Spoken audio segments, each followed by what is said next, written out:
Nalipat na nga natin dito sa bagong loft. Yung 10 YB natin.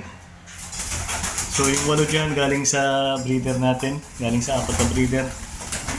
Yung dalawa dyan galing kay bro Jules. Yung dalawang grizzle. Ayan na.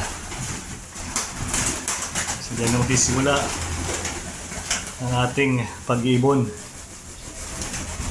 Ayan. Sige, bukas naman dito ko lang sila lagay sa viewing. Viewing na sila bukas. Paliliguan ko na rin yan bukas. Okay.